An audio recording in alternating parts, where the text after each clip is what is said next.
Hey guys, today I'm going to be talking about the differences between organic grass-fed meats. I'll also be talking about the difference between pasture raised, cage-free, and free-range eggs. So it's always been kind of confusing to me, especially for years it was confusing to me which one I was supposed to buy because they all seemed good. They all had, these big labels that said pasture raised or organic. And I just never really knew which one to buy. So I got it down and I thought I would just make a quick video to let you know which one I would choose personally as a registered dietitian and as someone who's just interested in natural health and choosing the best optimal meats if you choose to eat meats and eggs.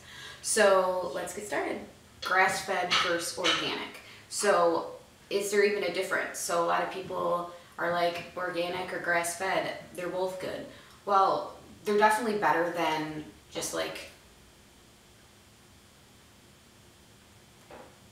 okay, so organic and grass-fed are definitely better than just like the standard meat they're stuck in a tiny little cell and full of antibiotics. So they're definitely better than that. But if you were trying to pick the optimal kind, here's the short-term difference. So grass-fed, if it's just grass-fed, it doesn't say it's organic. Grass-fed is 100% grass-fed, if it's on the label, means these cows only eat grass. So cows are meant to eat grass, they thrive on grass, they can get fat, they can get big, and they get very nutritious. So that means they're completely grass-fed. They might eat some bugs, some twigs, or whatever's in the grass, but they're not given grain or corn or soy or any other feed at all. So that's the optimal diet.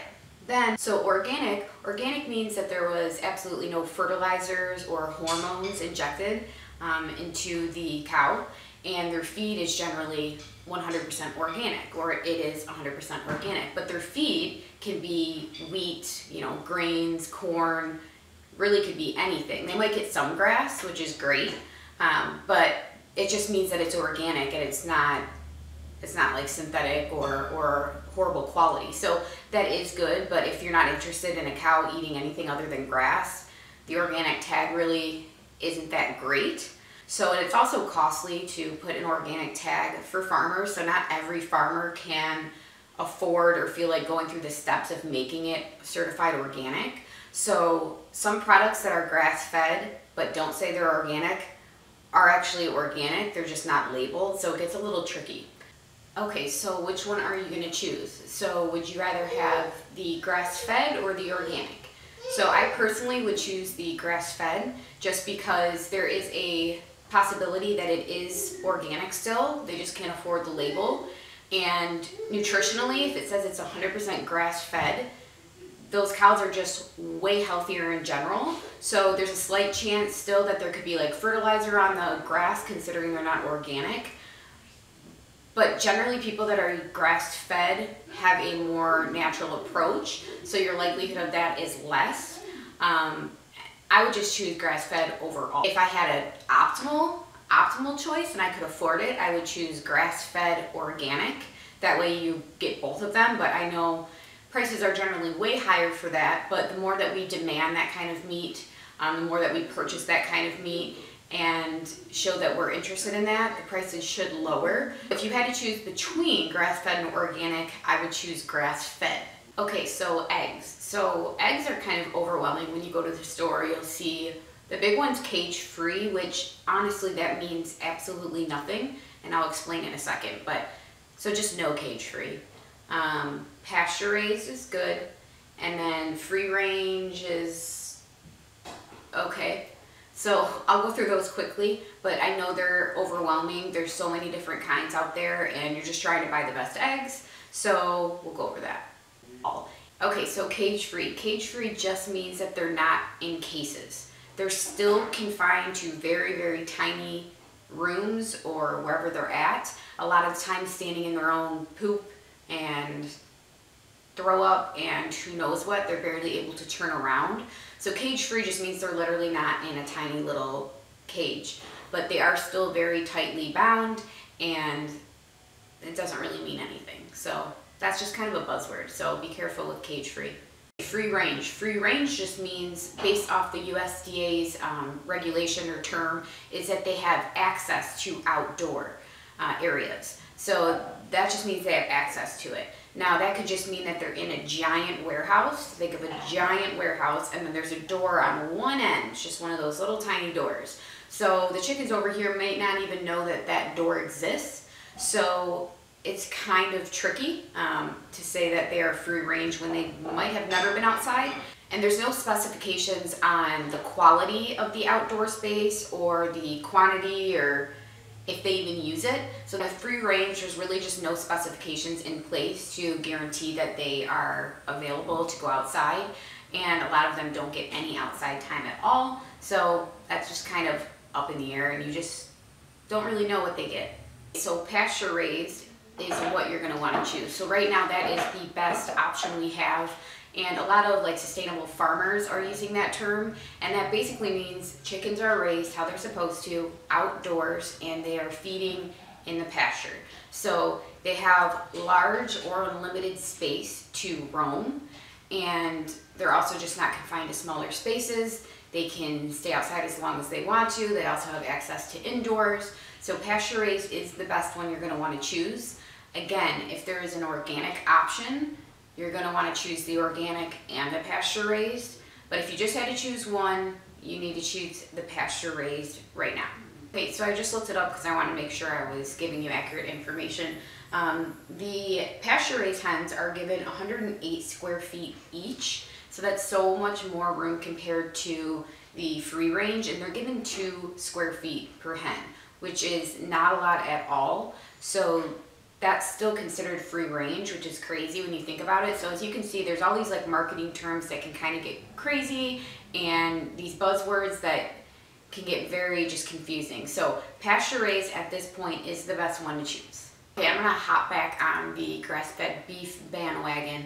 So if you're not a vegan or a vegetarian, or if you're even thinking about stopping being a vegan or a vegetarian, of course you want to choose the best quality meat and the animal that has the best quality of life if they're going to die. So you definitely want to do your research and look into local farms and make sure that they are providing a nice life for their animals, the best quality, you know, open areas for them to be in. And you can easily just Google your location and look for grass-fed beef and like local organic farmers. So that's a good place to start. And beef is so much more nutritionally awesome, just way better than the standard conventional farming meat, which I think everybody knows that. I hope they know that, but there's just so many differences between the nutritional profile of grass-fed beef with just the regular kind. So a couple things with the grass-fed beef, just a couple points of why it's better. They have way higher omega-3 to omega-6 ratio, which is super important for your heart health. So also they have significantly higher levels of CLA, which, long story short, it's conjugated linoleic acid, and it is a really powerful polyunsaturated fatty acid, and it's known to help fight cancer. So it's really important, and you can only get it through your diet.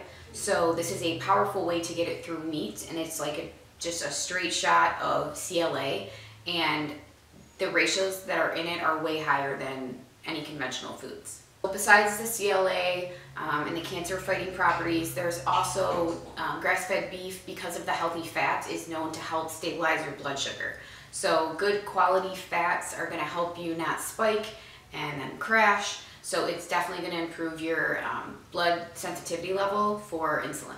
Grass-fed meats are generally more likely to not have hormones or antibiotics injected into them, just compared to the grain-fed option.